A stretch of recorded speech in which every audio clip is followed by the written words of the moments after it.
Welcome to Real Talk TV. I'm Darryl Buchanan. I'm your host. First and foremost, I just want to thank you guys for supporting the show, watching the show, sharing the show, and subscribing to the channel. Please, please, please subscribe to the channel. I have another good show for you. I have another great guest, but before I get to that, I'd like to get to a few shout outs. I'd like to give a shout out to Miracle Mamas. Appreciate you, Kerry and Kirsten. You guys came on the show. Very powerful show. Your truth was spoken, and I appreciate that. It's Real Talk TV, and you guys came and you gave me real talk. I'm sure those that watched and viewed your show are appreciative of that also. So I salute you, Kerry and Kirsten, and Miracle Mamas. I'd like to give a shout out to Spectrum's Air and Addiction with Lisa Blanchard and Jesse Chasen. Appreciate you guys, man. Appreciate what you're doing. For those that don't know, you can find Air and Addiction on all social media outlets, man. Check it out. There's some really good shows with people with real life lived experience. I'd like to give a shout out to WMCT-TV.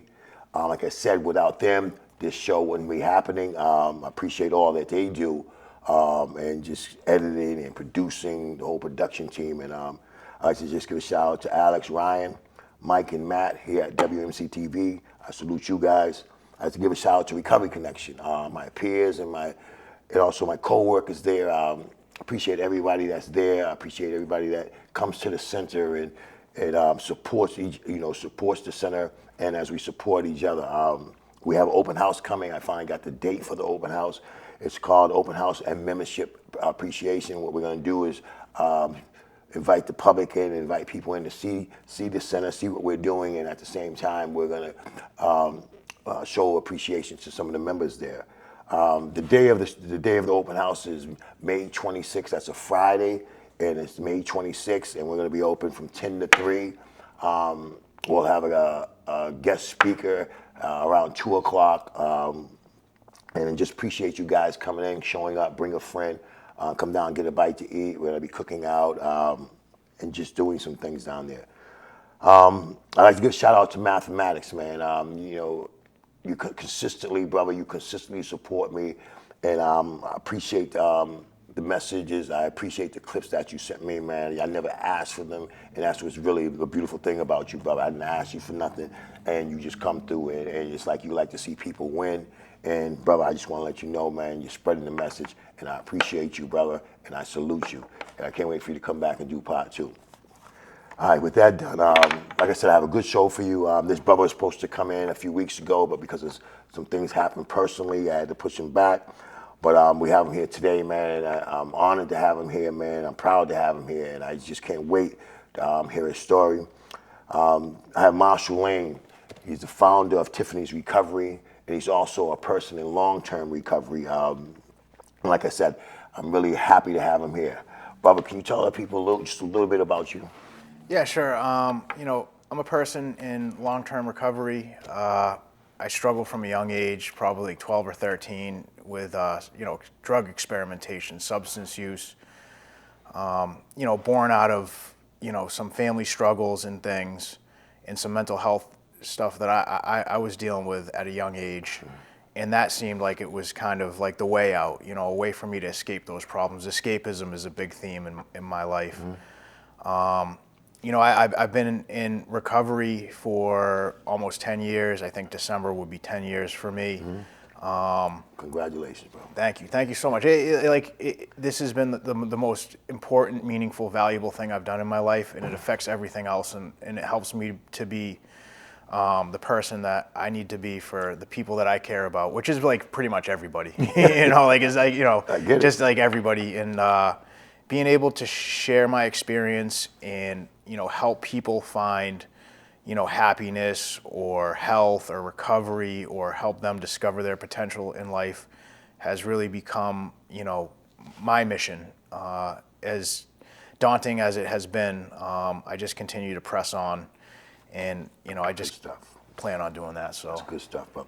All right, so like I always say, I want to know a little bit about your environment growing up. Like I know mine's, like I said, I come from an environment, I always tell this, that environment that using drugs, alcohol, robbing, stealing, acting up was kind of like normal. And so when I got clean, it was, it just took a lot because drugs was normal to me, right? How was your environment? Growing up, Yeah.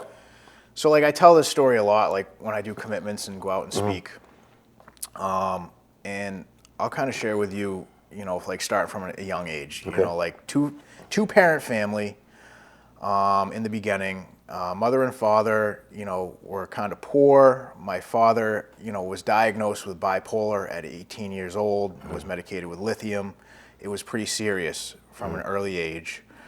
And he was a substance user, and there's some, you know, there's some debate on whether that exacerbated the bipolar disorder or not, but I can't say. Okay. And my mother struggled with, you know, a history of family trauma and, you know, a little bit of alcoholism, I'll say. She struggled with that. And some other, you know, issues like depression and such. We moved into a house, like I think I was probably like one years old or so.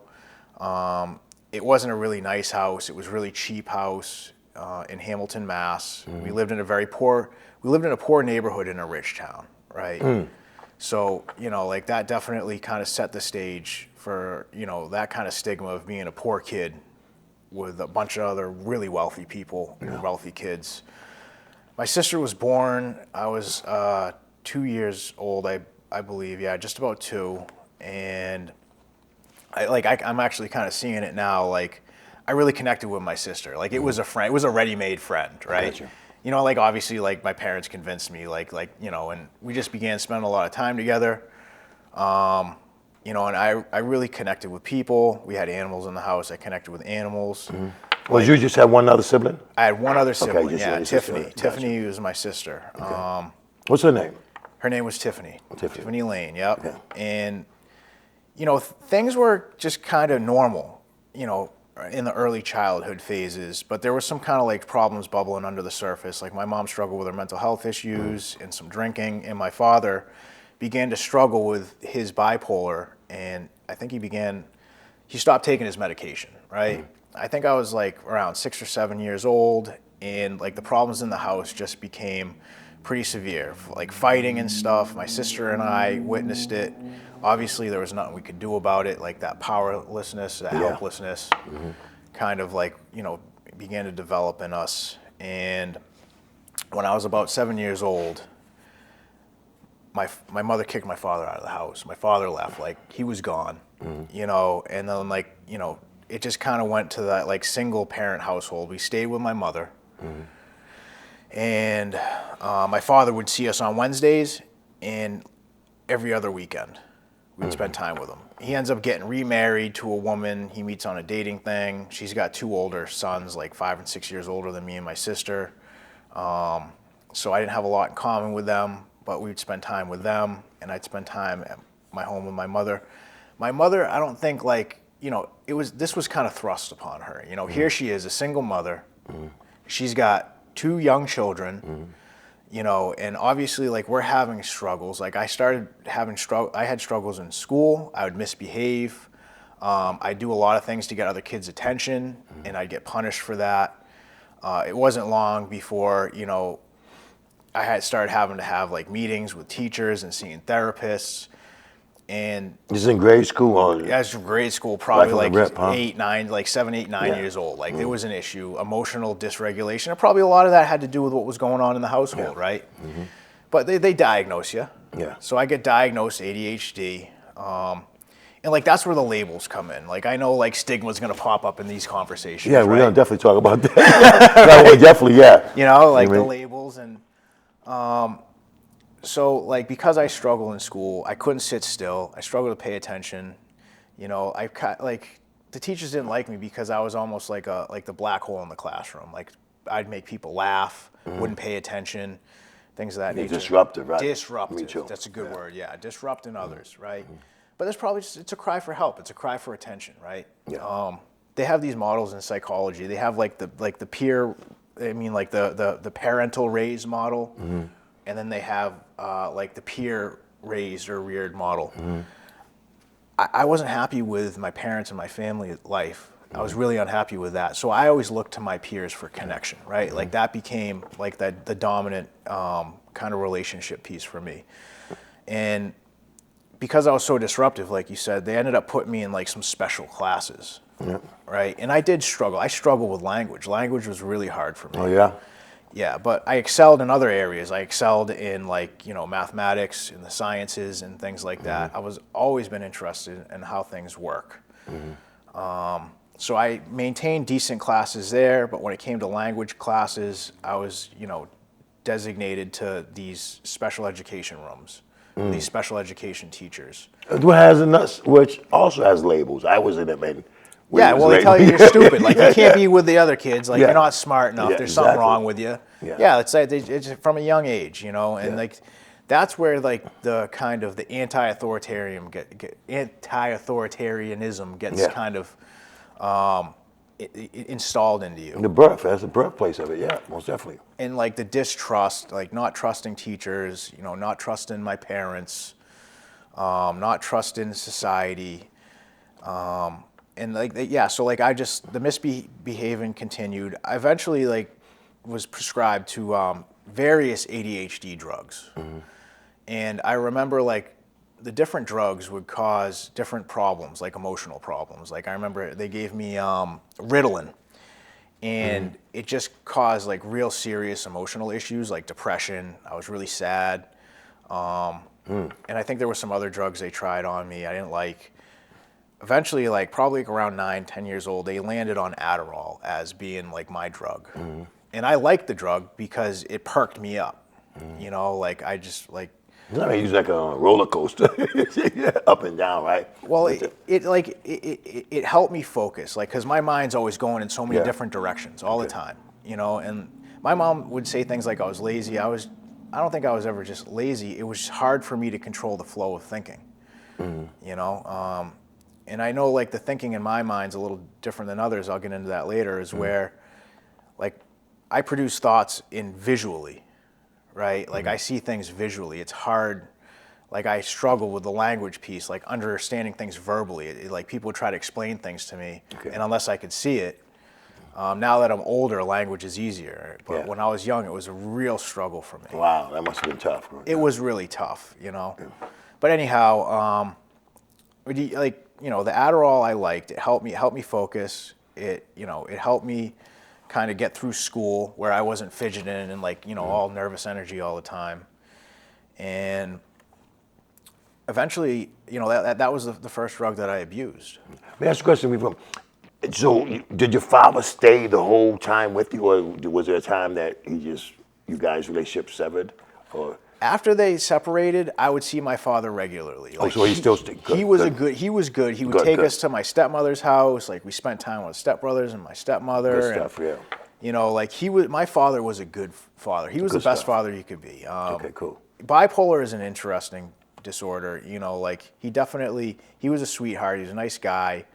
He was never mean to us. My mother could be like, she really, especially with me because. How does she respond to that? To everything. I mean, I know it must be tough on you. Well, me and my mother now, we have this amazing, I love my mother. And like, we've been through the gamut together. When I was younger, the relationship was strained, but like we've had conversations. She was doing the best she can. Most definitely. And I forgive her. Most definitely. Forgiveness is like one of like my most powerful tools in my tool belt these days. So. Got you. They say, there's a saying, right? Forgiveness is the fragrance that the flower released upon the foot that just crushed it. I mean, I like that, yeah. I read that before, and I'm like, wow, that's deep, right? So that's the type of forgiveness you're talking about. Yeah, so it like that, but it's taken me a long time to get there, right? Yeah. Like, because like the way I remember things is like I remember things so vividly, and like especially if something's painful or hurtful, it's hard for me to shake. It's like a punch in the face when I think about it, But. Let me ask you, how did you get introduced to? Was that your introduction to drugs? Adderall was like, let's just say Adderall was the first drug I abused. Me and another kid I knew from school, he had an older brother, would sniff stuff. We sniffed the Adderalls, right? Wow. So like that was interesting, and like that's a jolt, like that goes right in you. So I did that, but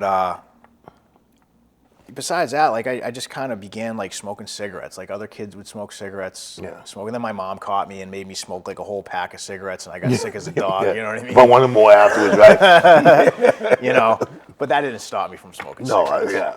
And you know, I hung out with other disadvantaged kids around the neighborhood. We had like a bus stop. There was like a little crew of us. There were some foster kids that lived up the street. Like I'm still connected to these people. Wow. You know, like like these bonds are just like you know, we're connected. And like we just really kind of like grouped together. I got made fun of a lot. Like I definitely wasn't the coolest kid in town. I was overweight. You know, I was a loser. You know, as a kid, like my family situation wasn't good. My health wasn't good. You wasn't a loser, but you at least felt that way. Like that's how I felt. Like that's how I was characterized myself amongst the other kids. Like I always was depressed. I was never happy. Wow. But then like we start drinking, right? Like we want to connect. Like kids start drinking, we drink too. You know, like you get to catch a nice buzz. I got introduced to marijuana. My mom always told me not to use drugs, so I was kind of that camp in the beginning. But then I smoked marijuana once and I got super sick. Someone convinced me to do it, like really peer pressured me into it, right? And then like the second time, someone kind of like convinced me to do it again. I didn't want to be like the outlier, like the outsider. Yeah, I get it. Yeah. So I smoked and I got high and I liked it. Like I felt good. Yeah. You know, like that's a solution. Like, you know, The world looked different. It looked different. I felt good. Like when you're a person that's not used to feeling good about yourself and you struggle with these issues and you have something and do something that makes you feel good, like you're going to want to do that more. Most definitely. That's what I like, probably like, you know, 12, 13 years old. Like that's what I started doing. And my mom was always about like the man stuff. Like you got to take care of yourself. She got me a job when I was young, like 12, 13 years old, doing landscaping. And I was making money. Now, marijuana and alcohol and cigarettes, they cost money, right? So I remember like seeing what my friends were doing and they were hustling a little bit here and there and like we're trading and hustling. And, you know, I realized I didn't want to spend all my money on weed. And then I saw like the marijuana I saw as like a way to be popular and connect with people. I started getting into girls, right? Like, so if I had marijuana, then like maybe girls would like me. You know, because I had something they wanted. It was always hard for me to connect with people on a personal level, like someone to just like me for who I am. Like that was not a concept in my mind back in those days. Yeah. Like there was no way that like a person would ever like me just for who I am. Especially if you felt that way, right? Yeah, that's the energy we give out, right? Yeah. Yeah. So like unbeknownst to me, like I was manifesting that for myself. Most definitely, yeah. Right. Like that was just, you know, it was conditioned into me from the experiences in my life. But anyhow, I started selling some marijuana, you know, like I'm having more issues at home with my mom. I just really, like her and I just bumped heads. Like I ended up having like a party at the house when she was away. I remember she was super frustrated. Like she was just like, no more, like get out, like get out of here. Yeah. I was 13. Oh, so at 13? Yeah. I was like late into my 13th year, kicks me out. You know, I break into a house. I'm kind of like, me and my buddy were staying there, trying to figure out what I'm going to do. The guy ends up figuring out, like, I don't know how they knew we broke in there, but he comes in, kicks us out of there. Wow. And then, you know, my father ends up having to, you know, take control of the situation. So, you know, out of desperation, I move in with my father and my stepmother.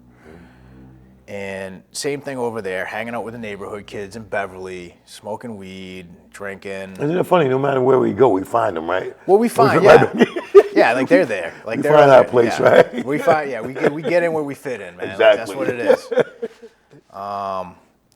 And like, you know, I was minding my own business, you know, and everything seemed fine. You know, like me and my stepmother didn't really have that great of a relationship, and she had the two other boys. Yeah.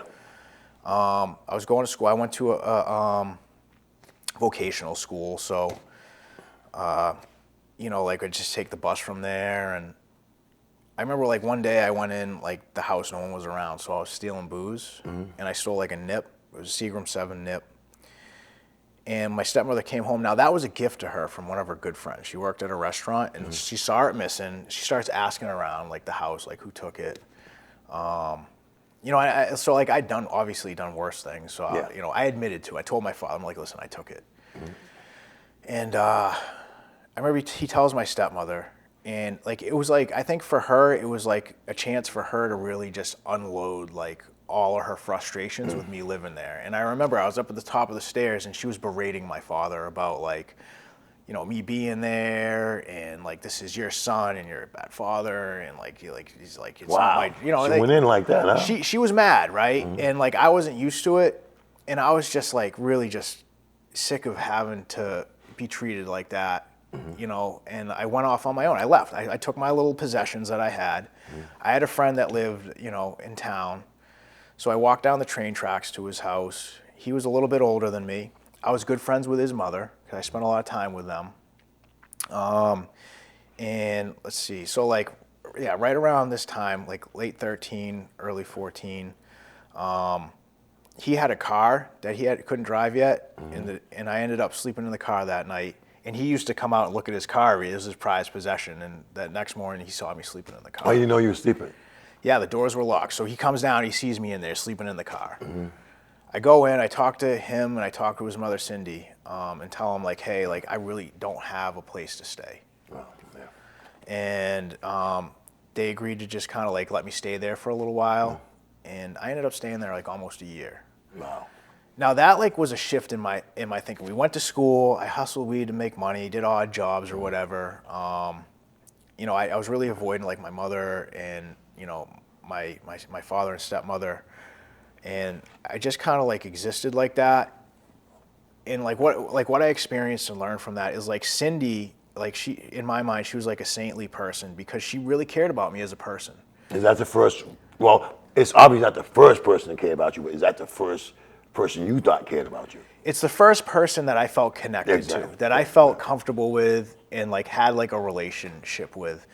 It was like a motherly figure that I wasn't used to, you know, like having that trust and communication, and like I do the dishes and help out, you know, and like. Well, it was easy to fit in and easy to, Yeah, you know, like she was great. Like I remember one day, like I'm gonna share it on the show. Like you know, we were kids, you know, we were real young, but she busted in the house one day and we were watching, you know, dirty movies, and she's like, it was funny. She's like, "What are you doing?" And like, you know what I mean? It was like me, and I was like, oh, it was humiliating, but like. She really cared about her son, and she really cared about me, like as if I was one of her children. You know, so like that for me, like like that was me learning like the type of relationships I wanted to develop, like with people that I could talk to, people that cared about me. So like for that year, I was pretty stable and happy, you know, and ultimately like I was wearing my welcome out. She didn't want to have to take care of me. You know, they didn't have a lot of money.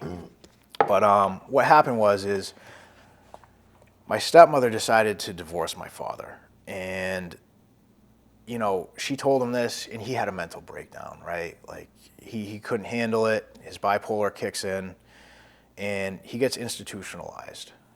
And I get a phone call from, well, like, you know, with the bipolar with him, like, you know, these things have happened a few times in his life. And, you know, one of my family members let me know, and me and Cindy went and saw him. And like, this was an interesting moment for me because I'd never seen my father in this state before. He was heavily medicated. He was completely out of it and delirious. And like, I had like one of those moments of like seeing, like, I'm like looking at my father like this and then thinking like, is this like me? Like, is this gonna carry over? Is this like, wow. You know, like, you know, is this going to happen to me? And and I was just really sad to see him in like that. So after that, it was like a couple weeks. They balanced out his medication. One of my family member, my aunt Chrissy, who's been like this saintly figure throughout my life, and I'll get into that more. She ends up helping him find an apartment. Gets in the apartment. My father calls me and then invites me to move in with him. You know. And he calls, he's like, son, I'm sorry that this happened. You know, like I should have been there to support you. Will you be willing to move in with me? So I was like, yeah, sure. You know, like I didn't want to keep, you know, living with Cindy and being a burden there. So I ended up moving in with my father. And the issue with that is like where I I was already involved in all kinds of illegal stuff, like selling marijuana. I was getting into hallucinogenics, experimenting with that, hanging out with like different kids from different towns that were up, to all kinds of different, drug behavior and criminal activity. When I moved in with my father, he says, he's like, son, listen, I'm going to raise you like my father raised me, and I'm going to let you learn your own life lessons. Like, he's like, this is our bachelor's pad. So like, like that, like, so I just went all in, like I ended up going to the high school in that town. That was Danvers. It's a big residential area, big high school. I started bringing like all kinds of marijuana, getting all the hallucinogenics and selling them in school. I had plenty of money.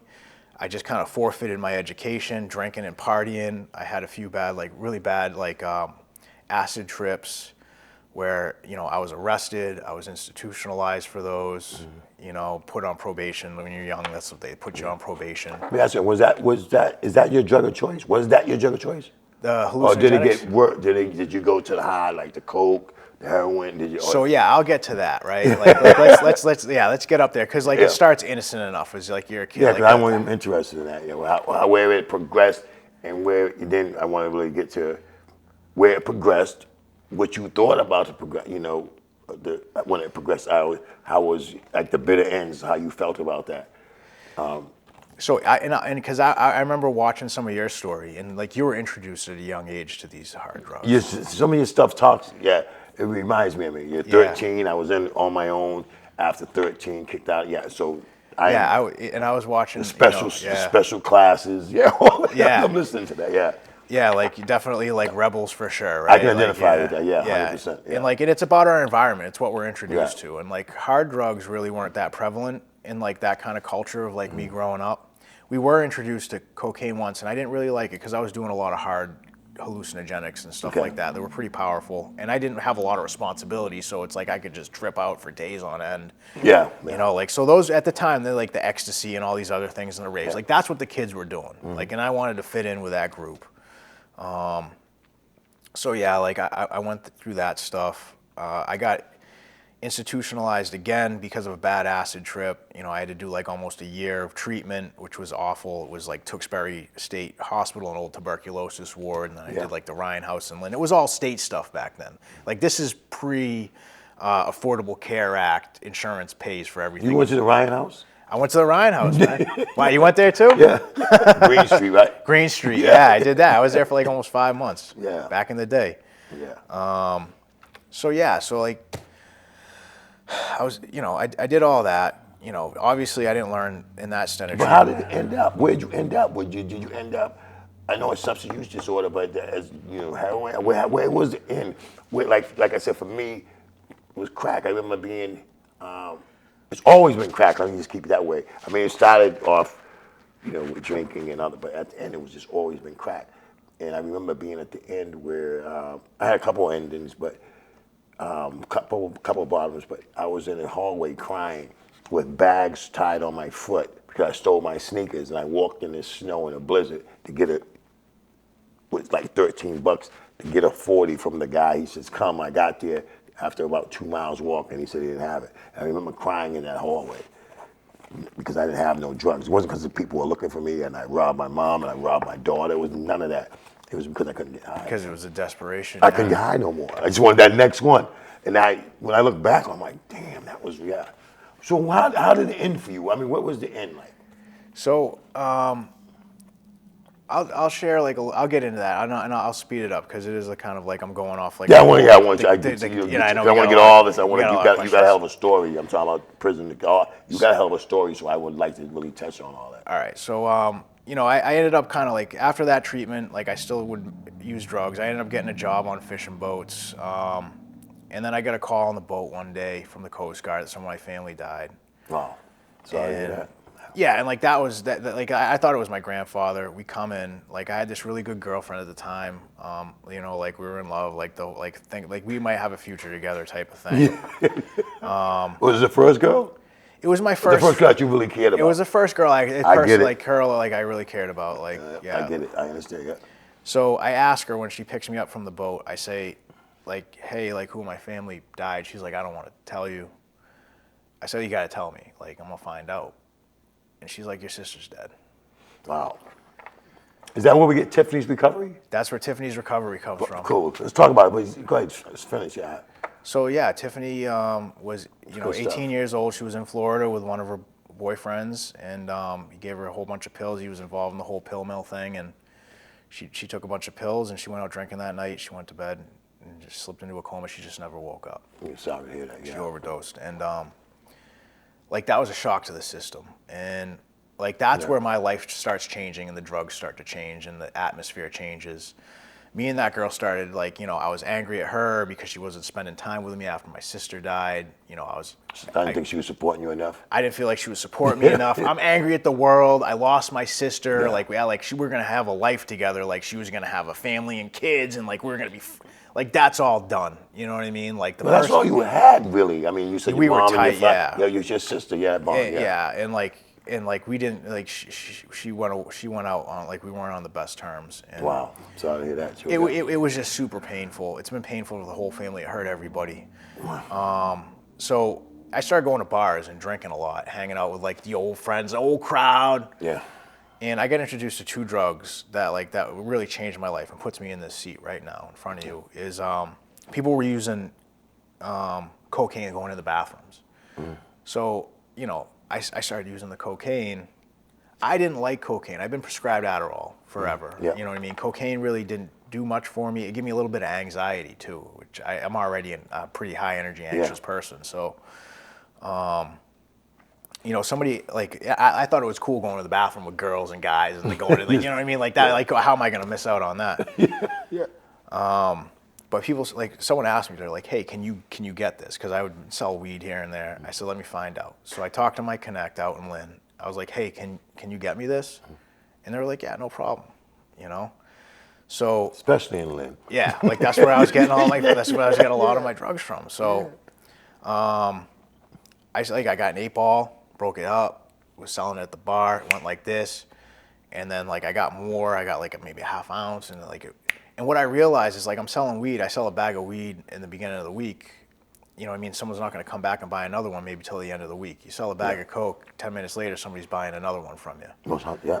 So, like, to me, like, that's a come up in kind of like my twisted mind at the time of, thinking that I'm always going to have these grandiose schemes like, oh, I'll just sell drugs. If I get in trouble, I'll do 2 years or whatever. Yeah. I'll make all this money.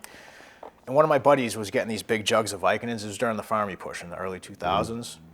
So he would trade me they were the blueberries, the 10 milligrams for the cocaine, because he liked Coke. And I started eating them. And I'd done opiates in the past, but for some reason, like, the Vicodins really, like, just really vibe with me. And it gave me this feeling of confidence and power. It made me feel good. Like I had never really felt like so self-assured and confident, and it gave me a feeling of power. Like I became obsessed with that drug. So I was eating Vicodins 2, 3, 4, 5 days a week. Wow. Then it was the Oxys, the OC80s. Wow, yeah. They were coming out, and I was getting those. And now I got to hustle more Coke so I can provide my drug habit. I got to stay on top, right? Telling myself, thinking that I'm like, like something special, and I'm gonna save all this money and. Ain't that always a dream? The dream, yeah. Like, I'm gonna come up. You know what I mean? Like, I'm like the coolest guy around. End up being the nightmare. I'll never use heroin. I'll never mess with hard drugs like methamphetamine. I got into, like, selling people crack, and I didn't like crack. I smoked it, and people would be blown away that, like, I could take a hit of crack and then not take another. Yeah. I'd be surprised too. Yeah. Yes, but eventually after the OCs, they ended up putting gelatin in the Oxycontins at some point, and I couldn't get enough Oxy in my body to get high, and it was just too expensive because it was a time release. I was really sick, and I was at a wedding, and somebody laid out a line of heroin. And out of desperation, like, I was just like, you know what? Like, they were like, oh, it's the best. It's super clean. I did it. And I never looked back, like, it was heroin back then, Yeah. And I was, so then I was buying fingers of heroin that I had to keep me going throughout the week. And I never injected it, but I used to sniff it.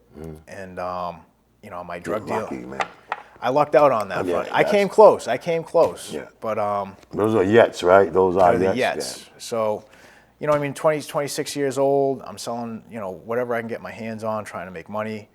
We're bringing in drugs from wherever we can get them. We had somebody bringing drugs from out west. There was a cocaine drought. I was working with a friend of mine, and it was all my fault. I've owned up to it. Now I went through the federal system, and I took my hit. Yeah.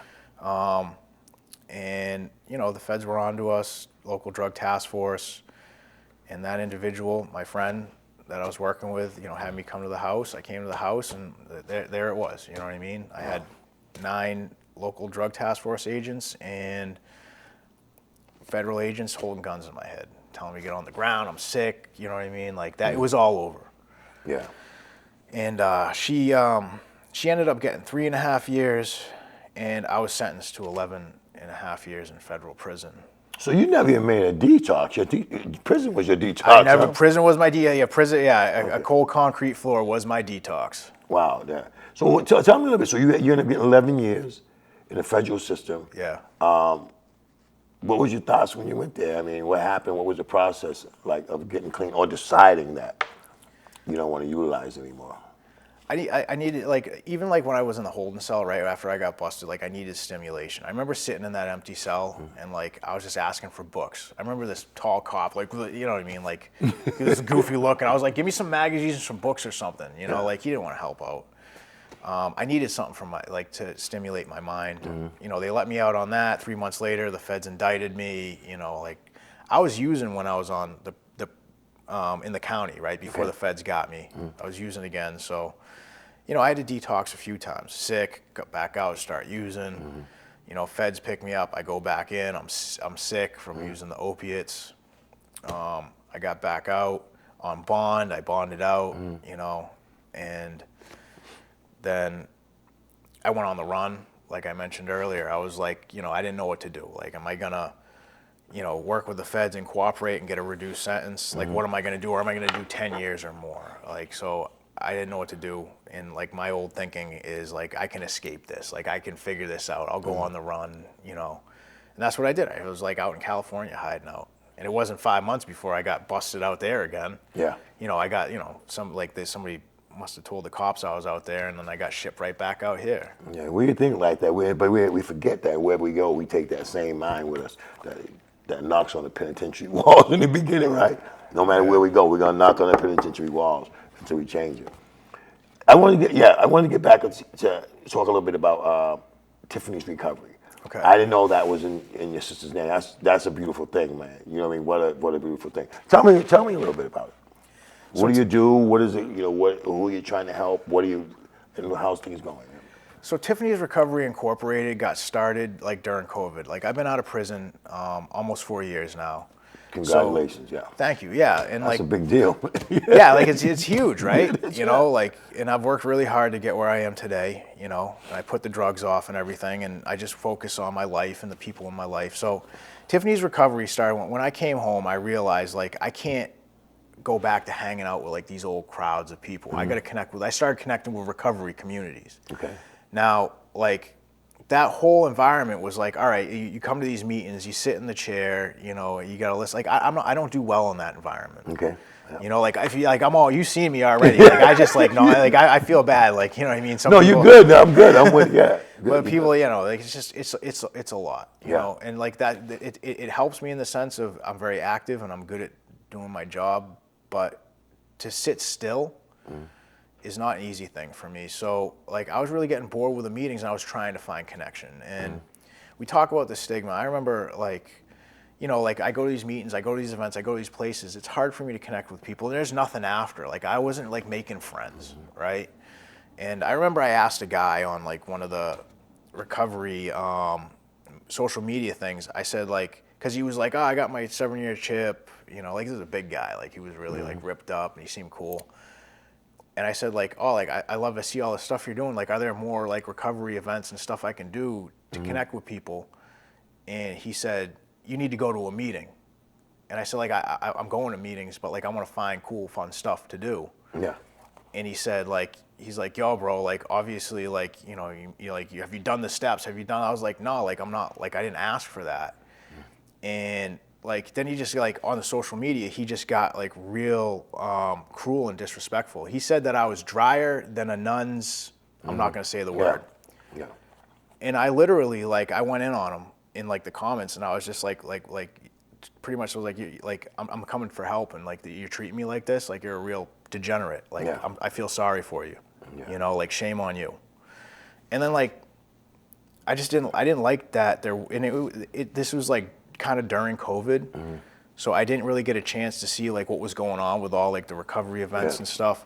So we started, I moved back to the North Shore by this point. I was living out here with family because I was afraid to go back home. But came back, started spending time with like old friends and stuff, and like, what are they doing? Drinking and drugging and doing all this stuff. And I'm like, this isn't a healthy environment for me. So I started going to the COVID defiance meetings and meeting people and thinking like, well, why don't we start doing some events and stuff? So I got an associate's in psychology when I was in prison, and I wanted to work in like the health and recovery field, or some type of psychological field, and I couldn't get a job. Like, I got blackballed, so I went back, got my recovery coach. My recovery coach trainer, Michelle Simons, who was great. She really she helped me come up with ideas. We started learning about recovery centers and learning about different things we could do. I created the North Shore Boston Recovery Facebook group, which was like an all recovery kind of connection point for people to talk about events and activities, stuff recovery, resources. Like, no memes. Like, I delete memes out there. It's for people to connect. If you're looking for treatment, if you're looking for this. That's the opposite of addiction. I think at the end of the day, opposite of addiction is connection. And giving people stuff to do. Like, we're not a glum lot. Like, I hear that in meetings sometimes. Like connect people to stuff that's fun, that's interesting.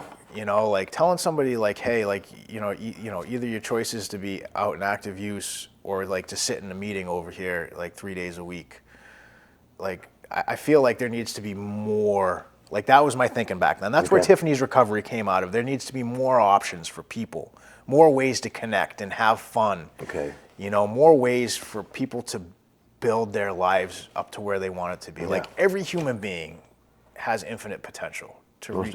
Whatever that looks like. We're all different, but finding out what it is inside you that makes you healthy and happy, that's the goal, right? So you believe in all paths of recovery, right? I believe in all paths of recovery. I wanted to talk a little bit about that, because now that we're on there, I don't know if I have it here, because one of your posts was powerful, bro. And the reason why I say that is because I've been hearing this a lot. I've been hearing it a lot.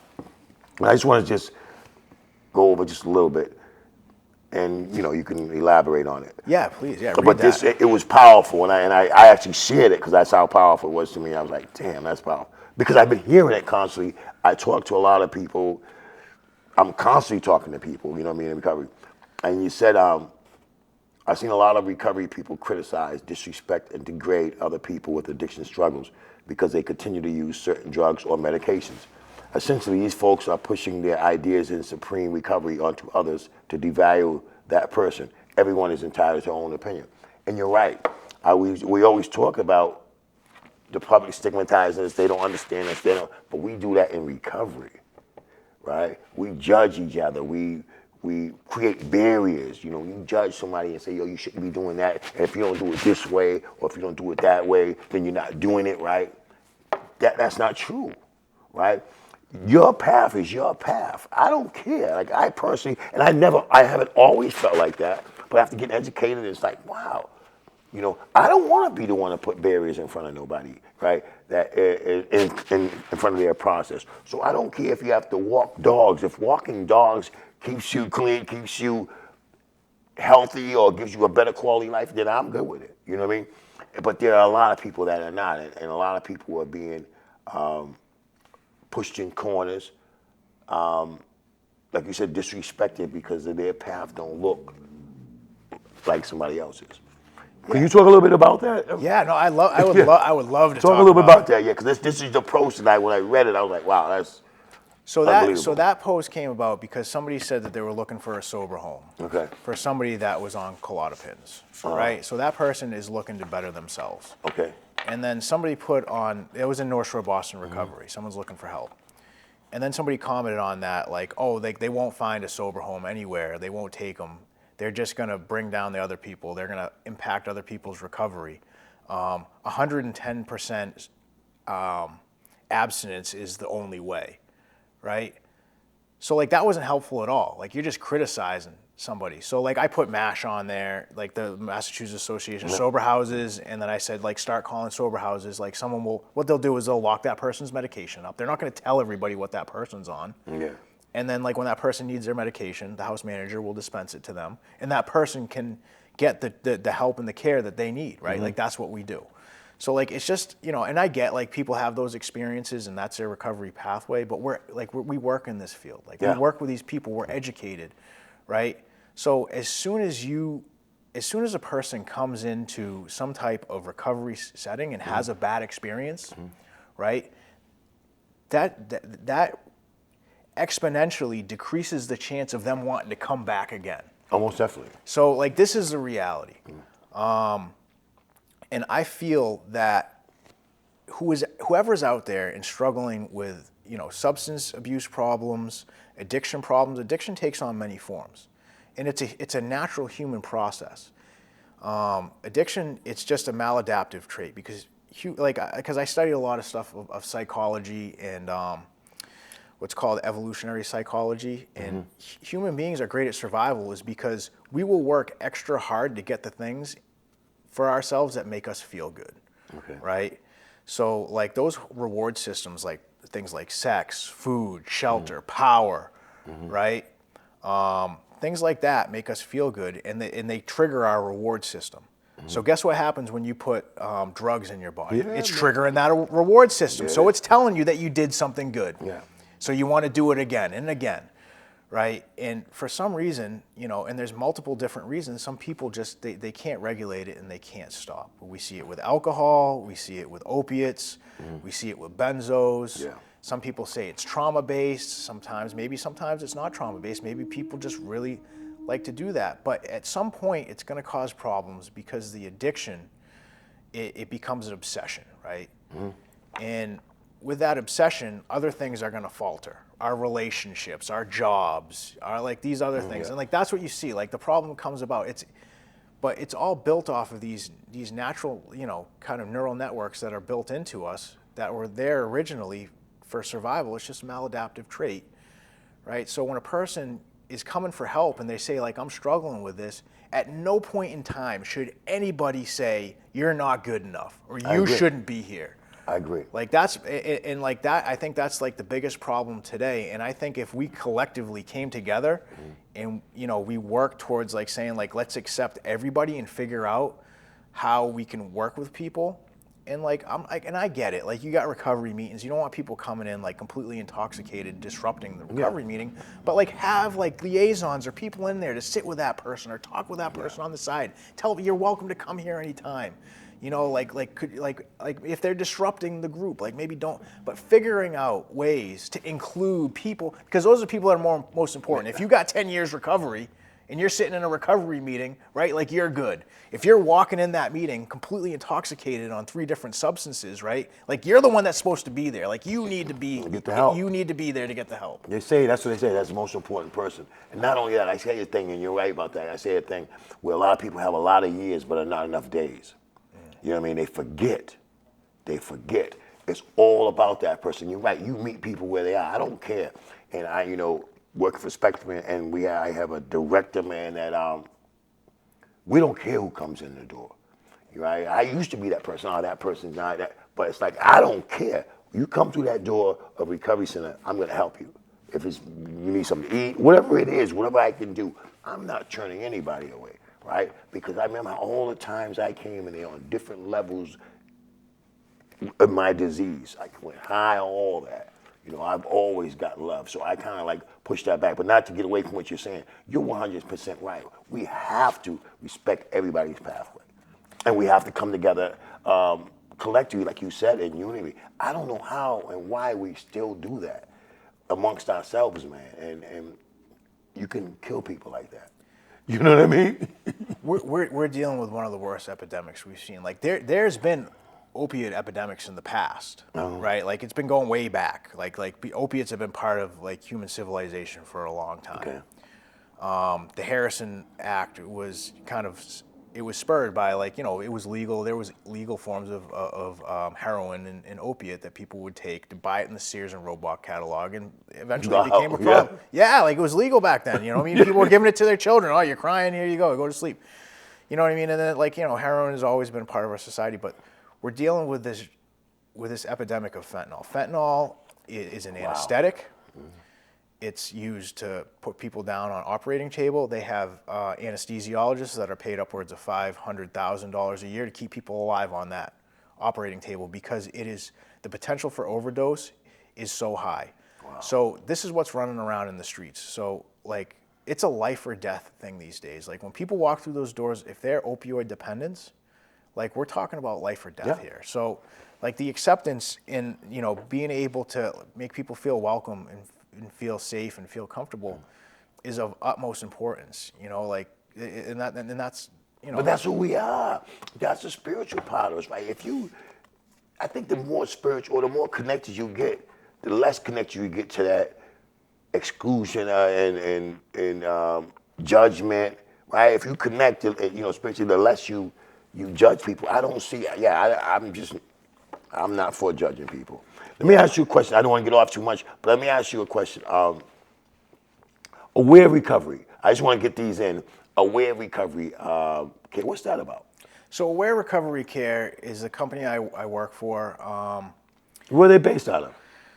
The Mass agency is based out of Concord, but Okay. we do in-home treatment. So Wow. We work on teams, and I'm the Middlesex. So you go into people's homes? We go into their homes and we work with them for a year. People get referred over to us from like detoxes and stuff. Wow. And it's like an aftercare program, and we work with people for a year. They're called CRA, Certified Recovery Advisors. I'm the CRA lead. They're like recovery coaches. I'm the lead for Middlesex County, so I supervise like 13 recovery coaches. Okay. And I got to give a shout out. Like, go ahead, do your thing, bro. I got the Aware recovery coaches are amazing. Mass is an amazing team. The company is amazing. The program, the outcomes, it's like 76 or upwards of 80%, like sustained success rate. Like, we're working with people for a full year. Like, we're going into the home, we're taking them to meetings, we're, like really active in it. Active, and we're educating people on addiction. We have a family department, we have people on the team. It's like 4-person teams. You got 2 recovery coaches that work with somebody. You got a family education facilitator. They're part of the family wellness. They work with the families, and they help with like the family dynamic and educate on addiction, so the family members understand what's going on. And you have a care coordinator, which is like a nurse or a social worker that's connecting with providers and helping with a person's connection to different therapies and medications and things. So it's a really cool program. So I've been doing that for like 2.5 years, working for that company. And you're loving it, right? I love that company. It's I have a lot of autonomy, and we just kind of make sure we really want to be there to support the people that we work with. I think that's a beautiful thing. People need someone to walk with them and to really walk with them through this process. Shout out to Aware Recovery Care. Shout out to Tiffanys Recovery. I never heard of what you just said. Aware? I never heard of Aware, but I just never heard of that concept. Like you said, that whole team going to someone and walking with them. I like that idea.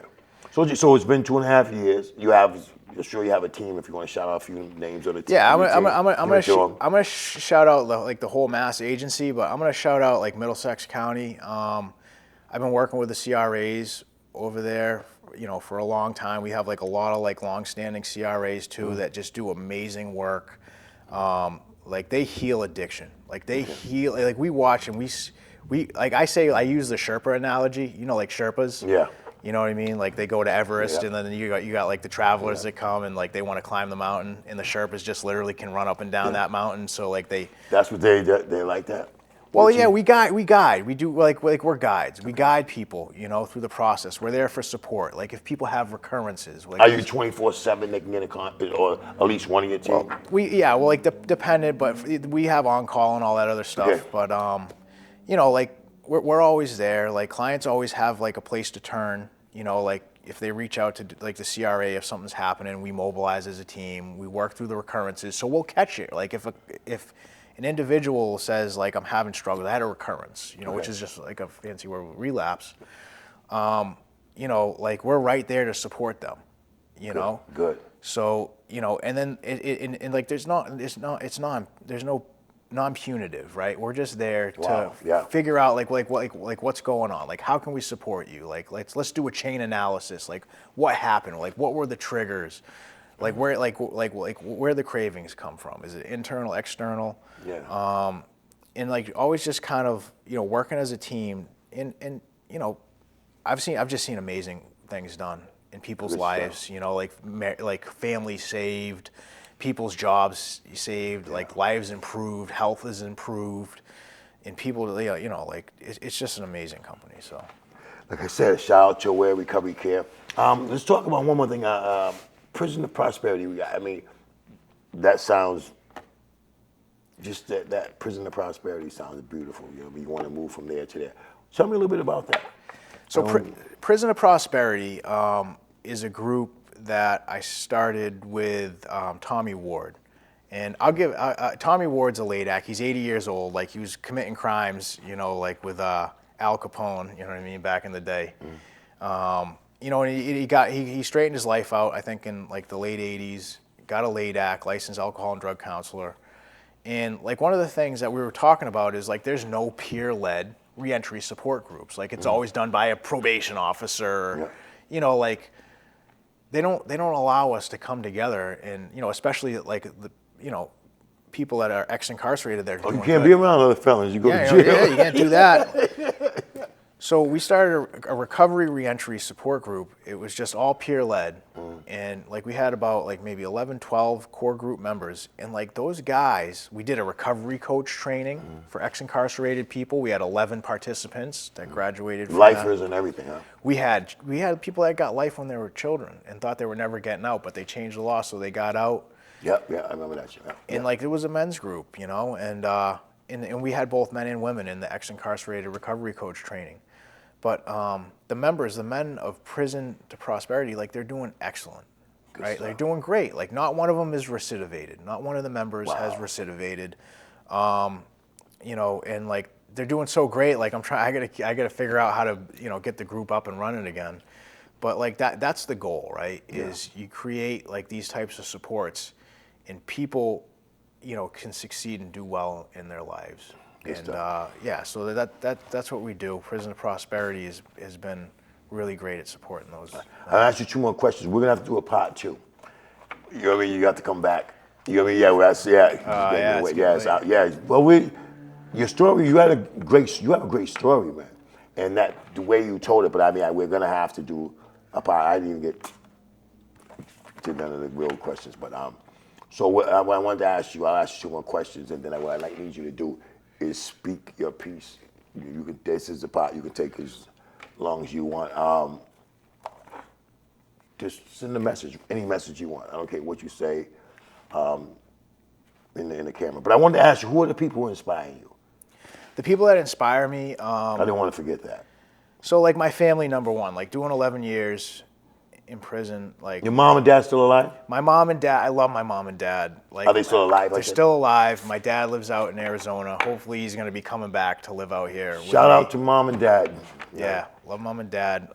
My aunt and uncle, Aunt Chris, Uncle John, like they supported me throughout prison, my whole prison experience. Like these are family members I didn't spend a lot of time with, but they really kind of, were there for me. Okay. Russ, Di, my cousin, David, Jeff, my other cousin, Zach, Julia, I was writing Julia when she was like 12, 13 years old. And like I watched while I was incarcerated, I watched her grow into a woman, and like and I watched her go through these things in her life. Like, she was my friend, like she was my pen pal, you know, and like, she's a nurse today, she's graduated college and she's doing great. She's living her life, like I have And she helped you, but I know you probably, because when we're locked in, our minds are like on point, so I'm sure you encouraged her a lot. Oh, right? yeah. Because you're on point, and it's probably like some of the most powerful letters she was getting. You know what I mean? Because we just got nothing but time to think. I know from prison, like my letters were. Yeah, I wrote a lot. I connected with a lot of people. Like my whole like family and extended family that like really stood by and supported me. Let me see. Like I have to give shout outs to everybody at Try Recovery. Good. Samantha McCourt, she's just been amazing. She's been a powerhouse in building like this nonprofit. Mainly we believe in bringing community stakeholders together. So like we donate books. We do outreach. I'm big on like the religious kick. So like we'll do, Sujatu Bhikkhu is a monk that goes out to detoxes, brings book. We'll bring Buddhist books. I want to talk about that. That's the stuff I want to talk. You have to, we have to get into that. We have Go ahead. I want to ask you one more question. I don't want to cut you off, but I want to ask you another question. I went into that. Once an addict, always an addict. I just want to know that. So people are always changing. Okay. Right? Like, I can't really give like a firm answer on that. Okay, like cool. if I would say, this is what I'm going to say about that. Like if somebody's using like drugs, like you got the 3 big drugs that are highly addictive: benzos, alcohol, and opiates. Once you create those neural pathways for addiction, right? And what I've seen just doing this work is like once you go back, it's not long before like that whole process just kind of restarts itself, right? Like you don't see a lot like like heavy opioid users like becoming like moderation opiate users or like heavy alcohol users becoming if they go back to it becoming moderate alcohol. It's very rare. Like I'm not gonna say it doesn't happen, but I don't like the term once an addict, always an addict, because if you're able to whatever path you choose to get away from that addictive behavior and change your life, you don't want to be labeled an addict. I don't walk into a room of people I don't know like, hey, I'm Marshall the addict.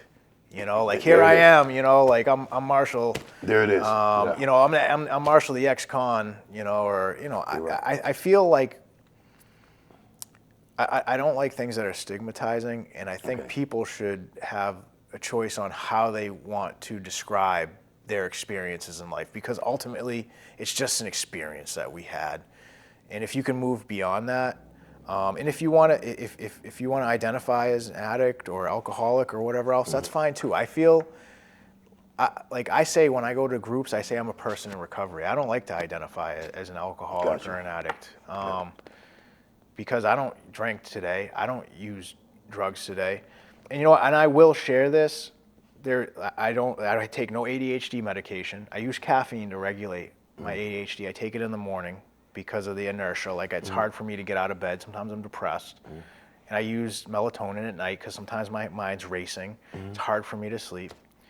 And maybe like 4 times a year maximum, I will use hallucinogenics.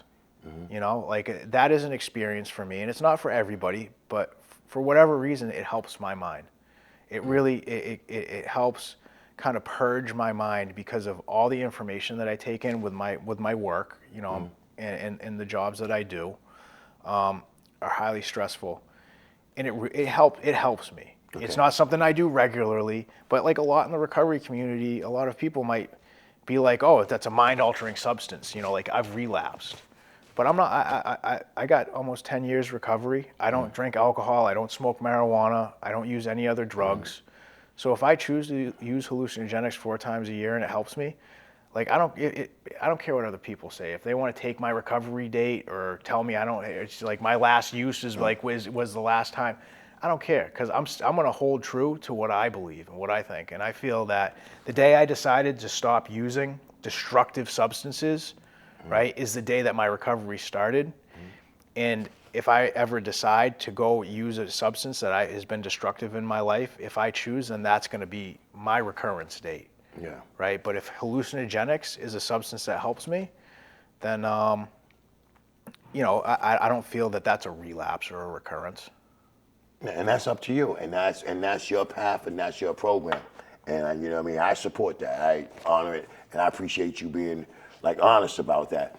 And the reality is, no one can tell you what it is, right? Because at the end of the day, man, you have to deal with you. You have to live with you. I'm not saying go out and rob. I'm not saying that. But what I'm saying, whatever program that enhances and makes you feel get a better quality of life, then it should be supported, and that's what it is. And if not, then you're right. I wouldn't care what anybody thinks, right? There's a thing where, you know, recovery, relapse, or recurrence, or whatever. You're still in recovery. I don't think if you're still in recovery, whatever your process is, it's up, down, up, down, up, down, and it's really bad that we use these dates and time. And I have this much. I get it to celebrate, but not to really like belittle and use it to like create barriers and say, well, this person. I used to be a problem for me. And when I first used to go to meetings, I used to hear people 10, 20, and the way they brought it to me, I was like, I don't want it. Because I never thought I would live the next day. Yeah. So I could never see myself. That's why I say a lot of people got a lot of years and not enough days, right? Yeah. Because I don't care how many years you got. We got the same time every day, 24 hours. That's all we really have. That's it, I one get day. the celebration, I get that, but no one has the right to dictate what your recovery looks like, what your pathway, what this person's pathway. And as soon as we start understanding that, the better. And I think we are getting to a place where we are evolving to start, and at least that's what I'm trying to push. I'm trying to push this evolution of recovery, right? Because things are changing, and people are, trying to hold on to the old, but things are changing. It's got to be all inclusive.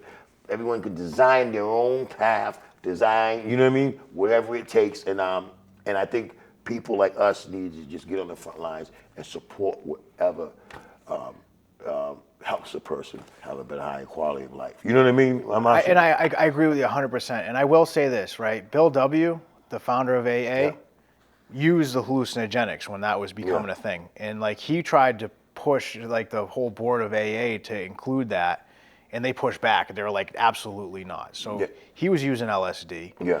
And I heard that Dr. Bob, and someone was telling me they read this, I haven't seen it, but Dr. Bob wrote a paper saying that, the Buddhist path is a good replacement for AA, for the 12 steps. Yeah. So people were out there, trying different things. And, you know what I mean? You're gonna have to, and not only that, man. We live in a whole different world, bro. Than when I'm not talking about any meetings or whatever system, but we live in a whole different world today. You know what I mean? We're talking about. You were talking about fentanyl. My boss, the executive director, showed me something today. I even missed it on the news. Fentanyl has went through the whole drug supply. What I mean is you can get it in weed now, pills. You can get that now. So it's like they're saying it's just might be the most dangerous year, and we've just started.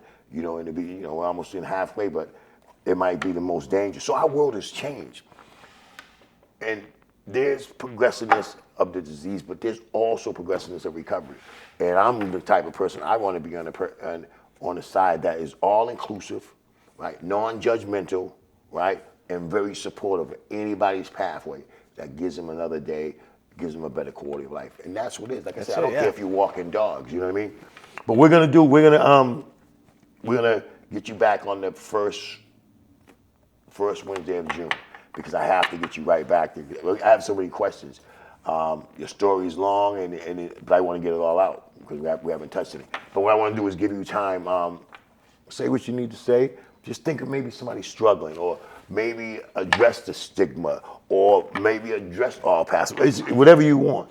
You know what I mean? But yeah, take the time. It's your time, your camera. It's on you. Yeah, I just want to let people know that, whatever struggles you're having, mental health struggles, or even like substance abuse struggles, that there's people out there that genuinely care about you, and that will help you, and will support you, and will help you find things that will improve the quality of your life. Sometimes things get tough. but there's a lot of resources out there, and Tiffanys Recovery Incorporated has, really kind of been working to develop ways to share different resources so people don't have to feel like they're alone, or they're going to be, stigmatized or, rejected for what's going on in their lives. We're all one. Like we're all connected, and I think sometimes, people get the wrong idea, and they feel that they're helping others by, pushing whatever agendas or views or whatever they have on them. I don't think they mean to do that, but North Shore Boston Recovery Facebook group is always there. Use that to find any type of resources. I put out events and things constantly to ask for help. You're definitely you're not alone. So reach out and ask around. You can always reach out to Tiffanys Recovery Incorporated. We have a website. We'll be there to help in any way possible. Figure it out. I really want to give shout outs to like I said, Samantha, she's been amazing. Chris Wolforth and Patrick Woods for helping found Tiffanys Recovery Incorporated. Lorianne Malone,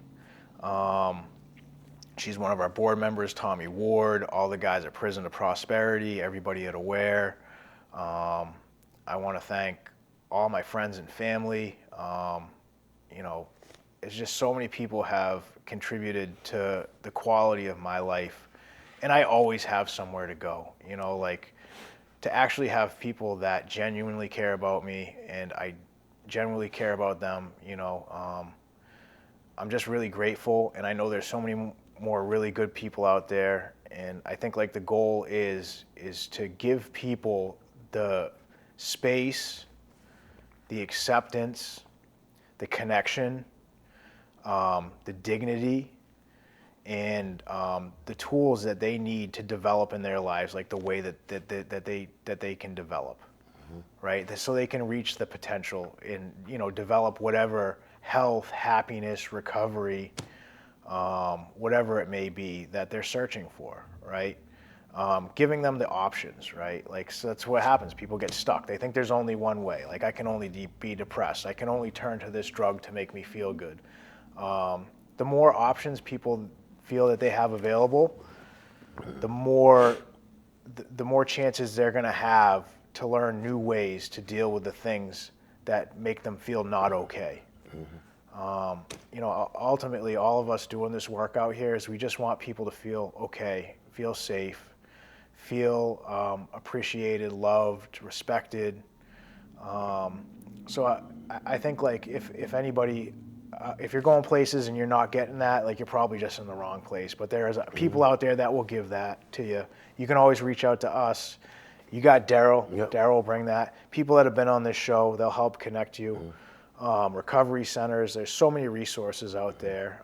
I do highly recommend recovery support groups. You got to find the right people in those groups and find the right groups, and just being open and honest, and just keep reaching out and keep trying to find the people that genuinely care about you and they're going to support you. Thank you very much. Well, like I said, so I have you for the first week of June, which is June 7th, 3 weeks from now. So we can do part 2. There is a part 2. We didn't really get to, get too much into it, but he has an amazing story, and I definitely want to finish it. So check your schedule, see if you can I'll make it work. happen. Yeah, I'm gonna make it work, man. So we can come in, you have things that you wanted to show, and there's just so much still to talk about. I appreciate you coming, bro, man. You're a blessing, man. Keep doing the work that you're doing, man, and keep pushing all paths. Keep supporting all paths. Keep supporting the evolution of recovery, right? Because that's how we bring unity to the whole community. I mean, it's just too much division, and amongst us, and it's unnecessary. We all got one thing in common, man. Substance use disorder, and we just want to live a better quality of life, right? I know at least I do, and the people that I care about, the people that come around, that's what I want for them too. And I appreciate it. And thank you guys. If you're out there judging people, please stop it, man. You know what I mean? That's traumatic. Whatever a person decides to do, if he decides to ride a bike or deserves to ride a scooter, really, whose business is it, man? If that person's having fun, if that person's getting healthy, whose business is it really? Let's start loving each other around here, man, and stop judging and disrespecting each other, especially disrespecting somebody's path, whatever they may be. Join us again. Like I said, he'll be back June 7th to finish part 2.